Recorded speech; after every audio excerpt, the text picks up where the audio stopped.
Hello everyone, कैसे हैं आप सब। आई होप आप सब अच्छे होंगे। तो दोस्तों, जैसा कि आज का थंबनेल देखकर आप समझ ही गए होंगे कि आज हम किस विषय पर बात करने वाले हैं।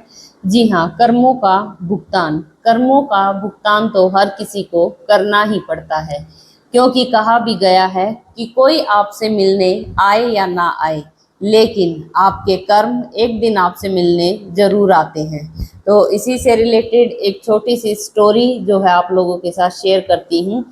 आई होप आप अच्छे से रिलेट कर पाएंगे। स्टोरी को लास्ट तक जरूर देखना। तो एक बार जो है एक बड़ा ही गरीब व्यक्ति था गांव में, लेकिन वो जो है भगवान शिव का बहुत बड़ा भक्त था। वो हर रोज सुबह उठता, भगवान शिव के मंदिर जाता, वहां पर ओम नमः शिवाय का जाप करता और जो है भगवान को जल अर्पण करता। उसके बाद ही वो अपना भोजन ग्रहण करता था। इसी तरह ये रोज की उसकी दिनचर्या थी। लेकिन उसकी स्थिति अच्छी नहीं थी, वो बहुत गरीब था और जो है उसका गुजारा जो है बड़ी मुश्किल से हो पाता था। अब एक दिन वो इसी तरह रोज की तरह सुबह उठकर नहा धोकर मंदिर गया और वहां पर जो है शांति से बैठकर भगवान शिव का ओम नमः शिवाय का जाप करने लगा। अब संयोगवश उसी समय ऊपर से भगवान शिव और जो है माता पार्वती जा रहे थे। माता पार्वती ने देखा कि ये जो भक्त है ये बड़ी ही लगन से प्रभु का नाम जप कर रहा है। अब माता पार्वती देखकर बड़ा ही खुश हुई कि ये भक्त तो कितने अच्छे से जो है भगवान का नाम जप कर रहा है। लेकिन जैसे ही माता ने उसकी स्थिति देखी कि उसके फटे पुराने कपड़े देखे, तो माता को बड़ा ही दुख हुआ कि भगवान का इतना बड़ा भक्त होने के बावजूद इसकी स्थिति इतनी खराब है। अब इस पर जो है माँ पार्वती ने भगवान शिव से कहा, प्रभु ये तो आपका इतना परम भक्त है, इतना आपकी सेवा करता है और इसकी स्थिति इतनी बुरी है, तो आप इसकी गरीबी को जो है दूर क्यों नहीं कर देते। इस पर भगवान शिव ने मुस्कुरा कर कहा कि माँ पार्वती, मैं ऐसा कुछ नहीं कर सकता। लेकिन माता तो माता थी। माता ने जिद की कि हे भगवान, आप ना सही, मेरे कहने से ही सही, ये भक्त बड़ा ही प्यारा भक्त है, आप जो है मेरे कहने से इसकी गरीबी को दूर करें, जिससे कि ये अपनी जिंदगी में अच्छे से रह सके। अब जो है माता पार्वती के आगे भगवान शिव को भी झुकना पड़ा। अब जहाँ पर मंदिर के पास बैठकर वो तप कर रहा था और जो है मंत्र का जाप कर रहा था, वहीं पर जो है पास में ही भगवान शिव ने एक सोने की ईंट को गिरा दिया कि ताकि ये अपने घर जाएगा तो रास्ते में इसको ये सोने की ईंट मिल जाएगी, तो इसकी गरीबी जो है दूर हो जाएगी। अब जो है वो भगवान का नाम जाप करने के बाद उठा और घर की तरफ चलने लगा। अभी वो कुछ ही कदम चला था कि उसके मन में विचार आया कि क्यों ना मैं एक अंधे की तरह चल के देखूं, उसका दुख महसूस करूं कि वो आंखें ना होने पर क्या क्या परेशानियां झेलता है और किन किन तकलीफों से गुजरता है। बस यही सोचकर जो है उसने अपनी जेब से एक कपड़ा निकाला और अपनी आंखों पर उसकी पट्टी बांध ली और धीरे धीरे जो है अंधे की तरह छोटे छोटे कदमों से चलने लगा।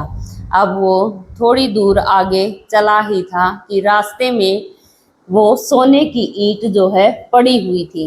अब उसकी जो है, क्योंकि उसने आंखों पर पट्टी बांधी हुई थी, उसे तो दिखाई नहीं दिया। उसकी जो है ठोकर जोर से उस ईंट पर लग गई। अब जैसे ही ईंट पर उसकी ठोकर लगी तो उसको बड़ा गुस्सा आया कि ये कौन मूर्ख है जिसने रास्ते में पत्थर डाल रखा है, और जो है बेचारे जिनको दिखाई नहीं देता वो कितना दुख महसूस करते होंगे, उनको चोट लगती होगी।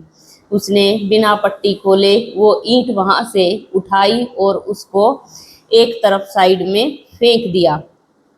और वो धीरे धीरे इसी तरह अंधे की एक्टिंग करता हुआ धीरे धीरे जो है अपने घर तक पहुंच गया।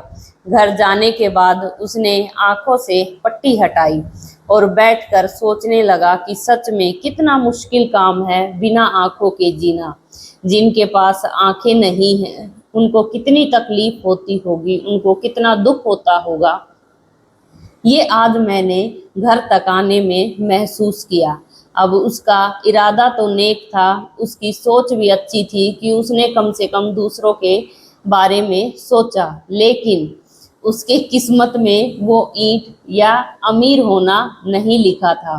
इसीलिए वो ईंट उसने उठाकर फेंक दी। अब वो जो है फिर से अपने घर पर उसी स्थिति में बैठा हुआ था। अब माँ पार्वती ने कहा, प्रभु आपने इसकी मदद की लेकिन फिर भी इसके पास मदद नहीं पहुंची, ऐसा भला क्यों? इस पर भगवान शिव ने मुस्कुरा कर कहा कि माँ पार्वती, मैंने आपको पहले ही कहा था कि मैं मेरे जो है भक्तों के कर्मों के बीच में कभी नहीं आता। उनके जो कर्म होते हैं वो उनको भोगने ही पड़ते हैं। आज इसकी जो स्थिति है, जो ये गरीबी झेल रहा है या इसका जो हाल है, ये इसके पूर्व कर्मों का ही भुगतान है। ये अपने कर्मों का ही फल भोग रहा है। हम चाहकर भी जो है इसकी मदद नहीं कर सकते, क्योंकि कर्म तो सबको अपने भुगतने ही पड़ते हैं। लेकिन ये जो भगवान का नाम जाप करता है, ओम नमः शिवाय का जाप करता है, मंदिर जाता है, भक्ति करता है और जो है जल अर्पण करता है, इसका ये भक्ति भाव जो है इसके अगले जन्म को अच्छा जरूर बना देगा। अगर ये इस जन्म में दूसरों की तकलीफ को समझता है कि उनको कैसा महसूस होगा जिनकी आंखें नहीं हैं, और भगवान की भक्ति में लीन रहता है, तो ये जो फल है ये इसको अपने अगले जन्म में अवश्य मिलेगा। लेकिन इस जन्म में जो है इसके पिछले कर्मों का जो भुगतान है वो इसको करना ही पड़ेगा। उसके लिए कोई भी इसकी सहायता नहीं कर सकता। और वैसे भी कहा भी गया है कि कर्मों से तो भगवान भी कहाँ बच पाते हैं। अगर भगवानों से भी भूल चूक कर कोई गलती हो जाती है तो अपने कर्म का भुगतान तो उन्हें भी करना पड़ता है, फिर हम तो ठहरे इंसान।